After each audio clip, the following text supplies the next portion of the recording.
तो स्वागत है सभी का केमिस्ट्री क्लास 4। जो क्लास 3 आपको ऑलरेडी अपलोड करा दी गई है, ठीक है।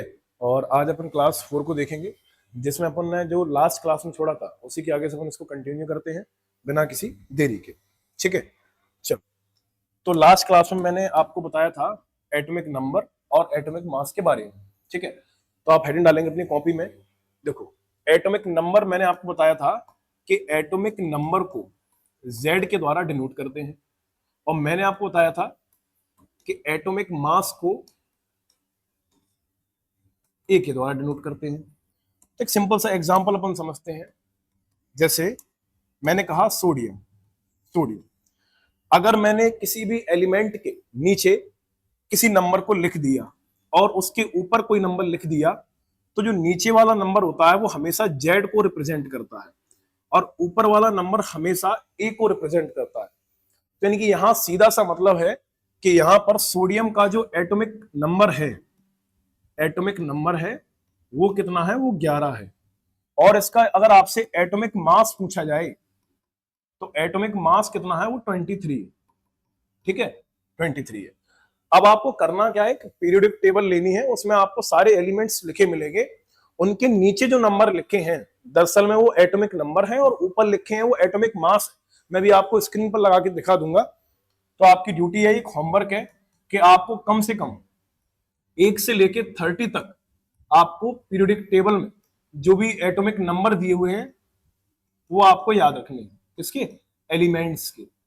जैसे मैं आपसे पूछूंगा कि 4 नंबर पे क्या आता है, मैं आपसे पूछूंगा कि 5 नंबर पे क्या आता है, ठीक है बेटा। अपनी कॉपी में इसको लिख के लाना और मैं अगली बार आपसे पूछूंगा इसको, और स्पेशली आपसे। और आपको पता है ना, आपको ऑफलाइन क्लासेस देने के साथ साथ कुछ बच्चे हमारे सामने बैठ के पढ़ भी पाते हैं, ठीक है। तो इसके मल्टी पर्पस फायदे हैं जो कि मिल रहे हैं लोगों को, ठीक है। तो एटॉमिक मास और एटॉमिक नंबर। अब यहां सबसे खास बात मैं आपको आज बताने जा रहा हूं कि आइसोबार्स अपना टॉपिक रहेगा आज। आइसोबार्स, समस्थानिक, समस्थानिक, समस्थानिक क्या होते हैं? तो समस्थानिक तो बड़ा सिंपल है समझना। देखो, ऐसे एटम, मैं एक्सट्रीमली सॉरी, ऐसे एलिमेंट, ऐसे एलिमेंट जिनके एटॉमिक नंबर सेम होते हो और एटॉमिक मास डिफरेंट होते हो, ऐसी प्रॉपर्टी को, ऐसे एलिमेंट्स को आइसोटोप्स कहते हैं। जैसे आइसोटोप्स, पहले अपन आइसोटोप्स पढ़ेंगे, आइसोटोप्स कहते हैं, ठीक है। जैसे एक अपन डेफिनेशन लिख रहे हैं, ऐसे elements, those elements, those elements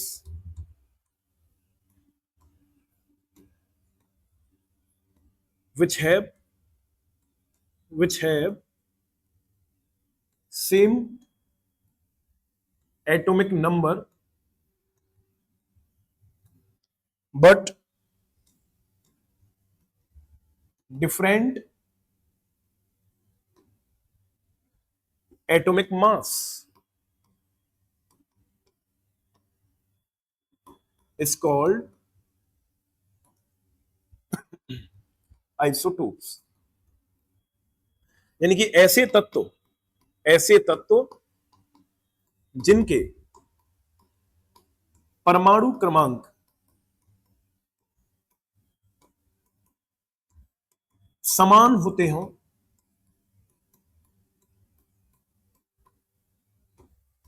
परमाणु भार भिन्न भिन्न होते हो,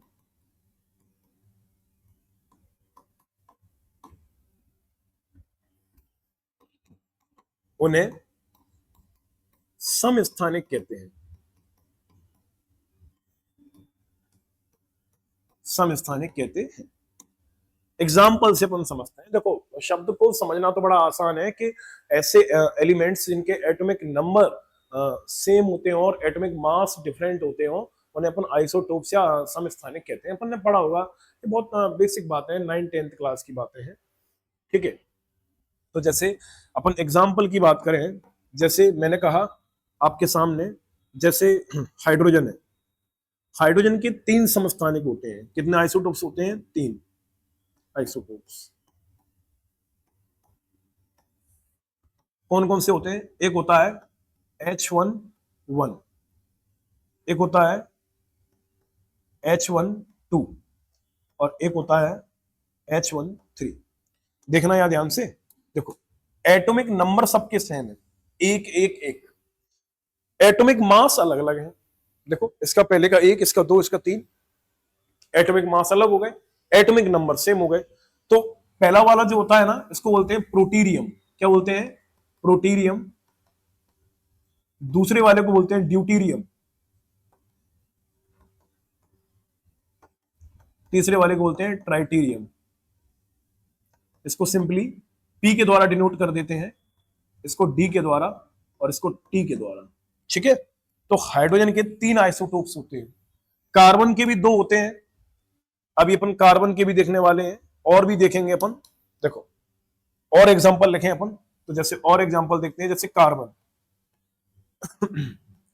कार्बन के होते हैं, एक होता है कार्बन C612, एक होता है कार्बन C614। देखो एटॉमिक नंबर सेम है, एटॉमिक मास अलग अलग है, तो इनको आइसोटोप्स बोलेंगे। और एग्जांपल देखें, जैसे यूरेनियम। मैंने क्या कहा? यूरेनियम। तो यूरेनियम की देखो, एक होता है यूरेनियम 92-235, एक होता है यूरेनियम 92-238, यूरेनियम 235 और यूरेनियम 238। आई होप कि आप मेरी बात समझ पा रहे होंगे। नीचे का नंबर सेम है देखो, और ऊपर का नंबर अलग अलग है, क्योंकि हमें पता है ऊपर जो लिखा जाता है वो क्या होता है? वो एटॉमिक मास होता है, और जो नीचे लिखा जाता है वो एटॉमिक नंबर होता है। तो आइसोटोप्स का मतलब ही होता है इसके एटॉमिक नंबर सेम होते हैं और एटॉमिक मास इसके डिफरेंट होते हैं, उन्हें अपन आइसोटोप्स कहते हैं। अब जब कोई आइसोटोप्स बन जाते हैं जिसके, तो उसकी कुछ अपनी प्रॉपर्टीज होती हैं। कई प्रकार के जो ट्रीटमेंट होते हैं, कई प्रकार की जो डिसीज होती हैं, वहां उनकी ट्रीटमेंट में इन आइसोटोप्स का यूज होता है। तो अपन सम एप्लीकेशंस ऑफ आइसोटोप्स समझेंगे अभी थोड़ी ही देर में। इसका आप स्क्रीनशॉट ले लें फटाफट से, ठीक है? इसका आप स्क्रीनशॉट ले लें।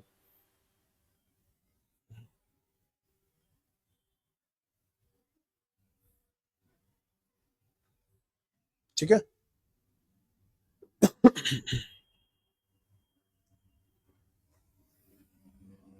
इसको लिखें आप फटाफट से।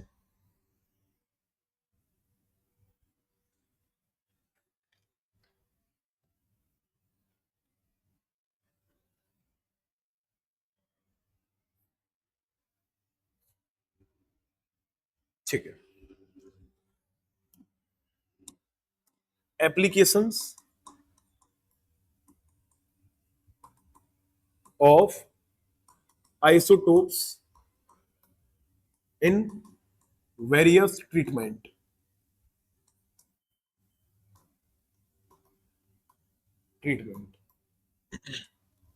जैसे अपन बात करें, पहला जैसे कोबाल्ट, कोबाल्ट 60।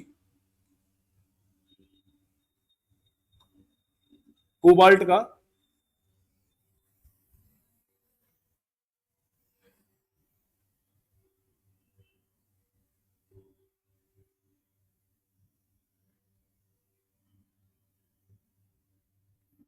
हेलो, हाँ निकल ही रहे थोड़ी देर में, बस लाइव एक क्लास में थे ऑनलाइन। हाँ, वीडियो के लगाते हैं, ठीक है।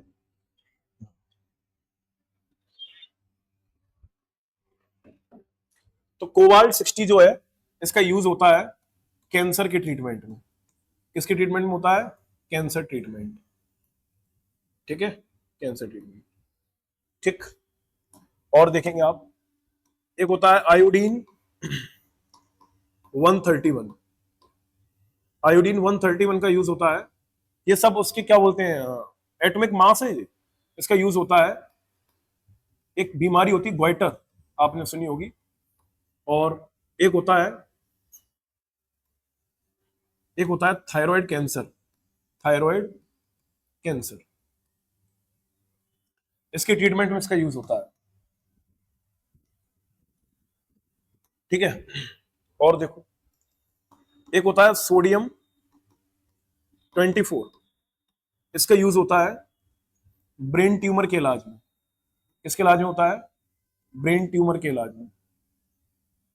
ठीक है, और देखेंगे आप कार्बन 14, इसका यूज होता है, use to calculate the age of fossils. ठीक है, जो जीवाश्म होते हैं इनकी आयु निकाल लेंगे। 5,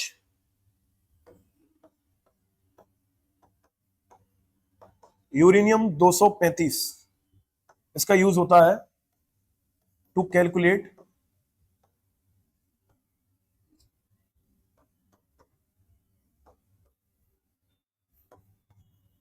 द एज ऑफ रॉक्स, चट्टानों की आयु ज्ञात करने। आयोडीन 131 का यूज होता है घेंगा रोग के इलाज में या थायराइड कैंसर के इलाज में। कोबाल्ट 60 का ओवरऑल कैंसर के ट्रीटमेंट में यूज करते हैं। सोडियम 24 का यूज करते हैं ब्रेन ट्यूमर, दिमाग का कैंसर, समझ लो दिमाग में गांठ पड़ जाती है, इसको ब्रेन ट्यूमर कहते हैं। ठीक है, कार्बन 14 का यूज करते हैं जो फॉसिल्स होते हैं उसकी एज को डिटरमाइन करने में। और पता है आपको, यूरेनियम का यूज करते हैं जो रॉक्स होती हैं, चट्टाने होती हैं, ये पता करने में कि कोई पहाड़ कितना पुराना है, कोई चट्टान कितनी पुरानी है, उसमें अपन यूरेनियम का यूज करते हैं, जिसको लिखें फटाफट से आप।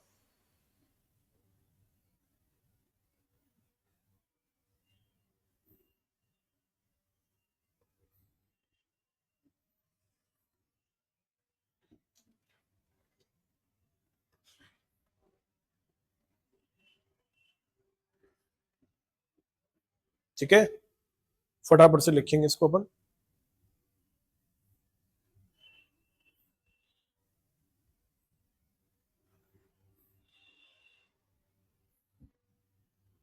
और देखते हैं अपन, और देखो आयरन 59, इसका यूज करते हैं अपन इन ट्रीटमेंट ऑफ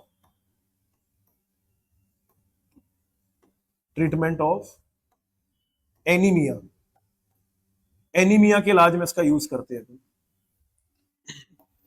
अगला है आर्सेनिक 74, इसका यूज करते हैं अपन ब्रेन ट्यूमर के इलाज में। किसके इलाज में करते हैं? Brain tumour treatment. ठीक है, एक बार फिर से देखें, कोबाल्ट 60 का यूज कैंसर में, आयोडीन 131 का यूज गोइटर और थायराइड कैंसर के इलाज में। इसको घेंगा रोग कहते हैं, इसको क्या कहते हैं? घेंगा रोग। ठीक है, सो इसमें, हाँ सोडियम, इसमें तो ब्लड क्लॉटिंग का ट्रीटमेंट करने में करते हैं, ब्लड क्लॉटिंग कराने में, ब्लड क्लॉटिंग। ठीक है, सोडियम। ठीक, कार्बन का यूज करते हैं अपन एज फॉसिल्स की निकालने में, उसका करते हैं रॉक्स की एज निकालने में। आयरन 59 का यूज करते हैं अपन एनीमिया के ट्रीटमेंट में, और वहीं अपना लास्ट वाला आर्सेनिक 74 का यूज करते हैं अपन ब्रेन ट्यूमर के ट्रीटमेंट। ठीक है, तो इतना आप देखें, फिर अपन आगे की ओर चलते हैं।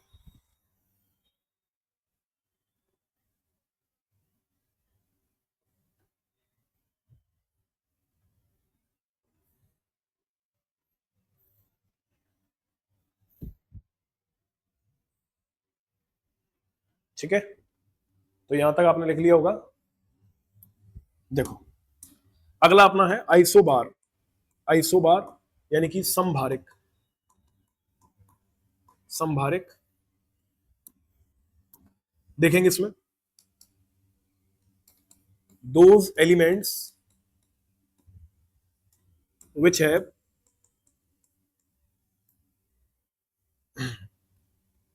same atomic mass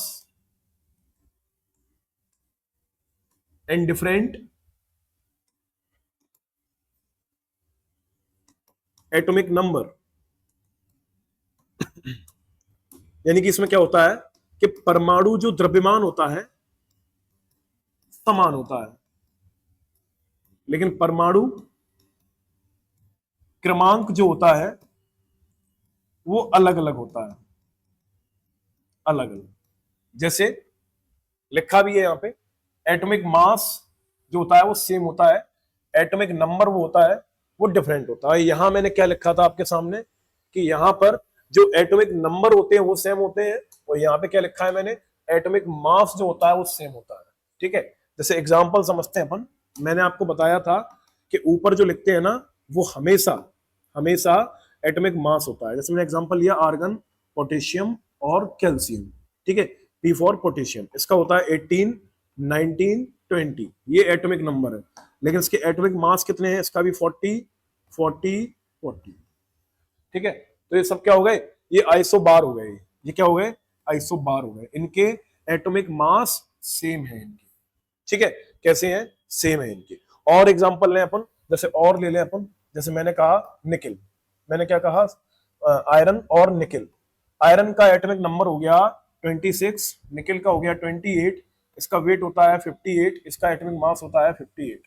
तो ये भी सेम हो गए, ये भी सेम हो गए, ये भी आइसो बार हो गए। ठीक है, इनको आप फटाफट से नोट करेंगे।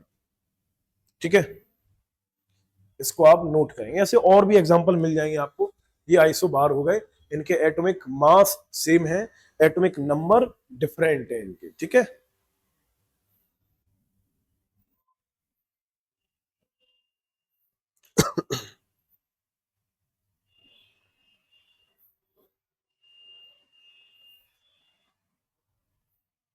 ठीक है, चलो अगला अपन देखते हैं आइसो न्यूट्रॉनिक। ठीक है, आइसो न्यूट्रॉनिक,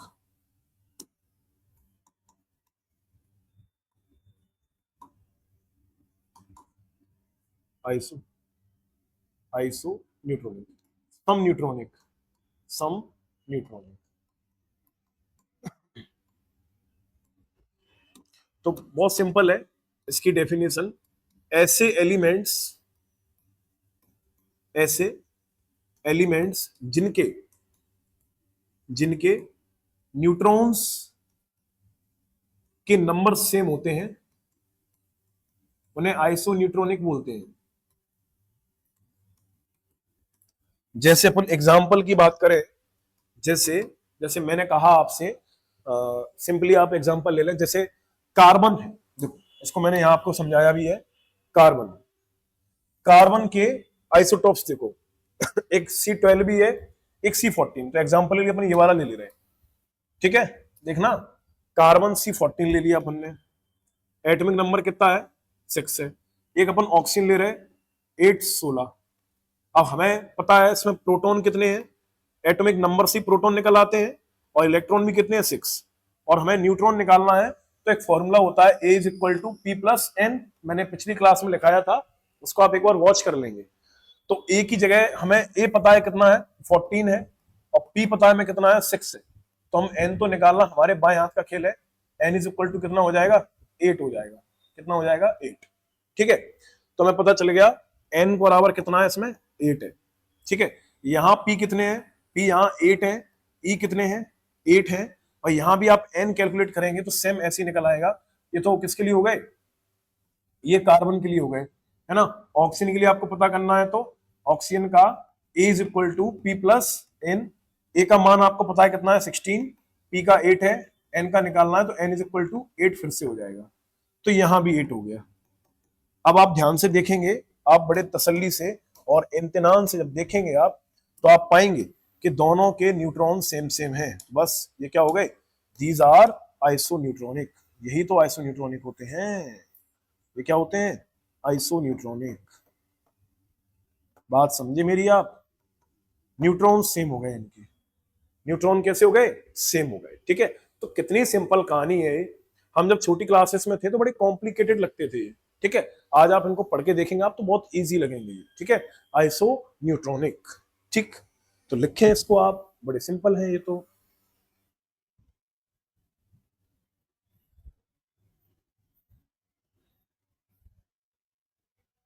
तो बहुत ही ज्यादा आसान है, इसमें कोई भी दो राय नहीं है। ठीक है, तो कितना सिंपल टॉपिक है। आपको करना क्या है, आप क्लास 9th की एनसीईआरटी रख लेंगे, थोड़ा उससे भी आप रिलेट करते चलेंगे चीजों को। ठीक है, और 11th की प्रेफर करते हैं तो थोड़ा उसको अभी थोड़ा सा रोक के, जब अपन लास्ट क्लासेस में पहुंचेंगे और 2-4 क्लासेस कराने के बाद, तो उसको अपन 11th 12th वाला लेवल टच करेंगे आप। ठीक है, तो आगे चलते हैं। अगला है अपना आइसो इलेक्ट्रॉनिक, जिसके इलेक्ट्रॉन इक्वल हो ऐसे एलिमेंट्स जिनके इलेक्ट्रॉन्स सेम होते हैं,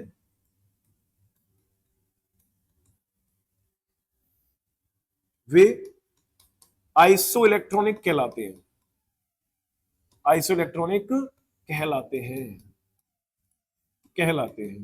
ठीक है, और पता आपको ये जो कंडीशन है ना, एक कंडीशन लग जाएगी इसमें, एक कंडीशन रिमार्क कर देता हूं, एक्साइटेड स्टेट में होता है ऐसा। कौन सी स्टेट में? एक्साइटेड, उत्तेजित अवस्था में। और ये उत्तेजित अवस्था कौन सी है वो अपन समझते हैं, देखना। जैसे मैंने कहा एग्जांपल लिया सोडियम, सोडियम का एटॉमिक नंबर 11, मैंने लिया मैग्नीशियम, इसका होता है 12, मैंने लिया एल्यूमिनियम, इसका होता है 13। अब इसमें कोई पूछे प्रोटॉन कितने हैं, तो 11 हैं, इलेक्ट्रॉन भी 11 हैं, इसमें प्रोटॉन 12 है, इलेक्ट्रॉन भी 12 है, इसमें प्रोटॉन 13 है, इलेक्ट्रॉन भी 13 है। अब समझना एक बात को,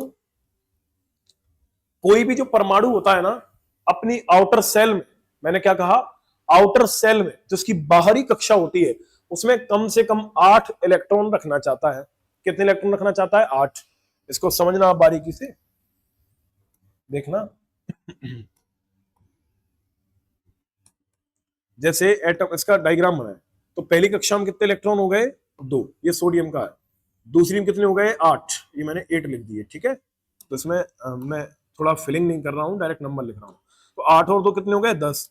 अब कक्षा बची तीसरी, तीसरी वाली कितना एक इलेक्ट्रॉन रह गया? 1। अब एक बात बताओ, मैंने आपसे कहा कि कोई भी एटम होता है, अपनी जो आउटर मोस्ट सेल होती है, ये वाली सेल है ना, इसमें कम से कम 8 इलेक्ट्रॉन होनी चाहिए।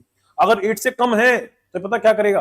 ये डांस करेगा, ये अपनी क्लास में सही से नहीं बैठेगा। ये जैसे आप ऐसे समझो, जैसे एक छोटा बच्चा है, उसको जब तक खाना पीना नहीं मिल जाए तो वो तो उदम करेगा, शैतानी करेगा। जब तक आउटर सेल में 8 इलेक्ट्रॉन नहीं होंगे, तब तक ये इलेक्ट्रॉन या तो भगेगा या कोशिश करेगा मुझे कहीं से मिल जाए। देखना, अब ये आउटर सेल कह रही है कि भैया मुझे कोई 7 इलेक्ट्रॉन दे दो। कितने दे दो? 7। या फिर ये क्योंकि 7 मिल जाएंगे तो इसमें 8 हो जाएंगे, एक तो है ऑलरेडी। या ये कह रही है कि भैया मेरे 1 इलेक्ट्रॉन आप ले लो, मेरा आप जैसे 1 इलेक्ट्रॉन ले लोगे ना, तो इससे क्या होगा, मेरे पास 2 और 8, तो इसका रट्टा ही खत्म हो जाएगा कि मेरे पास जैसे आप 1 ले गए ना, तो ये वाली सेल गायब हो जाएगी। जैसी ये वाली सेल गायब हुई, अब मैं खुश हूं, पहली में 2, दूसरी में 8, क्योंकि आउटर सेल में कितने होने चाहिए? 8। अब लेकिन दिक्कत तो वही है ना, दिक्कत तो वही है। ठीक है, दिक्कत वही है कि इसका 1 इलेक्ट्रॉन एक्स्ट्रा पड़ रहा है, क्योंकि एक नियम होता है, यदि आउटर सेल में 4 से कम इलेक्ट्रॉन है तो वो त्याग देता है, और 4 से ज्यादा इलेक्ट्रॉन है तो बाहर से मांग लेता है किसी से, है ना। अब यहां 4 से कम है, 1 ही तो है। अब 1 होता, 2 होता, 3 होता तो इलेक्ट्रॉन भगा देता है। 4 होता तो कुछ रट्टा हुआ इसमें, वो आपको समझाऊंगा। 5 होता तो कहता भैया मुझे 3 कहीं से दे दो, 5 3 8 हो जाएंगे मेरे। 6 होते तो कहता भैया मुझे 2 दे दो तो मेरे 8 हो जाएंगे। 7 होता तो कहता 1 दे दो, मेरे 8 हो जाएंगे। ये पता क्या करता है? ये इतना नालायक है, ये इस इलेक्ट्रॉन को भगा देता है। जैसी भगाएगा, अब इसके अंदर प्रोटॉन तो अभी भी कितने हैं? 11 हैं, अंदर रखे हैं। प्रोटॉन हमेशा कहां होते हैं? न्यूक्लियस में, ये न्यूक्लियस है। और इलेक्ट्रॉन कितने रह गए? अब 1 निकल गया, पहले 11 थे, कितने रह गए? 10। कितने रह गए? 10। तो एक्साइटेड स्टेट में क्या होगा पता है आपको? एक्साइटेड स्टेट में, या मैं लिख देता हूं, Na+ बन गया। ऐसे इसके साथ होगा, मैग्नीशियम के साथ, क्योंकि मैग्नीशियम की, इसको थोड़ा ये समझना आप, पहली कक्षा में कितने हो गए? 2 इलेक्ट्रॉन, दूसरी में कितने हो गए? 8। 8 और 2 10, हमें पता है टोटल कितने हैं? 12, बचे 2। ये भी वही रट्टा करेगा, जो कह रहा है भैया मेरे पास भी अब 6 की कमी है, मुझे 6 कौन दे रहा है, जब मैं 2 नहीं छोड़ सकता। आपने तो मैंने आपको रूल बताया था ना कि जब 4 से कम होते हैं तो इलेक्ट्रॉन छोड़ देता है। ये कहेगा भैया ये मेरे 2 इलेक्ट्रॉन ले जाओ, यहां से हटाओ। जब 2 इलेक्ट्रॉन भग गए इसके, तो प्रोटॉन अभी कितने हैं? 12, इलेक्ट्रॉन 2 निकल गए। कितने इलेक्ट्रॉन बचे? 2 निकल गए, 10 रह गए। तो इलेक्ट्रॉन 10 रह गए, तो इसमें देखना, इसमें प्रोटॉन 1 बढ़ गया था, ये देखो 1 प्रोटॉन ज्यादा है, यानी कि एक प्लस ज्यादा है, ये माइनस होते हैं। इलेक्ट्रॉन पे कैसा चार्ज होता है? माइनस। प्रोटॉन पर कैसा होता है? पॉजिटिव। तो एक पॉजिटिव ज्यादा है तो एक बार प्लस आ गया, ठीक है, एक्साइटेड स्टेट में। इसमें क्या होगा? अब इसमें 2 इलेक्ट्रॉन भाग गए, इलेक्ट्रॉन रह गए 10, तो प्रोटॉन कितने ज्यादा है? 2, तो 2 प्लस आ जाएंगे इसमें। इसमें 3 निकल जाएंगे तो 3 प्लस आ जाएंगे। 4 प्लस का रट्टा नहीं होगा, 4 का केस अलग है, उसको मत जोड़ना। अब यहां इलेक्ट्रॉन देखना, इसमें इलेक्ट्रॉन कितने हैं एक्साइटेड स्टेट में? 10। एक निकल गया, इसमें 2 निकल गए, इसमें इलेक्ट्रॉन कितने हैं? 10। इसमें 3 निकल गए, इलेक्ट्रॉन कितने हैं? 10। यानी कि तीनों की तीनों कैसे हो गए? आइसोन्यूट्रॉनिक। ये सब कैसे हो गए? आइसोन्यूट्रॉनिक हो गए। ठीक है, इतनी सी बात थी, बड़ी सिंपल बात थी। क्या ही था इसमें, एक बार फिर से समझ लो। ऐसे एलिमेंट जिनके इलेक्ट्रॉन्स सेम होते हैं उन्हें आइसोन्यूट्रॉनिक, आइसोइलेक्ट्रॉनिक कहते हैं। ये एक्साइटेड स्टेट में होता है ऐसा, क्योंकि जनरली सब में इलेक्ट्रॉन सेम नहीं है, जनरली नहीं है, एक्साइटेड स्टेट में हो जाते हैं। जैसे सोडियम, मैग्नीशियम, एल्यूमिनियम, इलेक्ट्रॉन 11, 12, 13, लेकिन जब बारी आई इनकी एक्साइट हुए, एनर्जी मिली, इलेक्ट्रॉन्स का एक भग गया, इसके 2 भग गए, इसके 3 भग गए। भगे क्यों? मैंने बताया, आउटर मोस्ट सेल में 8 होनी चाहिए, बस। अब सब में 10 10 10 हो गए, बन गया आइसोइलेक्ट्रॉनिक। ठीक है, आगे की क्लासेस को, क्योंकि टाइम हो रहा है, अपन नेक्स्ट क्लास में इसका लेक्चर लेके आएंगे, जहां मैं आपको बताऊंगा कि ऑर्बिटल्स क्या होते हैं, सब ऑर्बिट क्या होती है ना। और इसके अलावा आपको मैं इलेक्ट्रॉनिक कॉन्फ़िगरेशन ऑफ-बाउ के प्रिंसिपल से भरना सिखाऊंगा। ठीक है, अगली क्लास बहुत बहुत बहुत ज्यादा इंपॉर्टेंट होने वाली है, ठीक, तो इसको मिस ना करें। ठीक है, तो इसका आप स्क्रीनशॉट ले लें या पॉज करके वीडियो को देखते रहें। अगर आपको नहीं समझ में आती है तो दोबारा से देखें, क्योंकि ये केमिस्ट्री है, ये अच्छे अच्छों का सरदर्द है, लोगों को इस सब्जेक्ट के नाम से बुखार आ जाता है। ठीक है, तो मैं अपनी वाणी को यही विराम देता हूं। तो nice to meet you, nice meeting you. और दिन में देख रहे हो तो हैव अ गुड डे, रात में देख रहे हो तो have a good night. From my side, bye, take care, जय हिंद।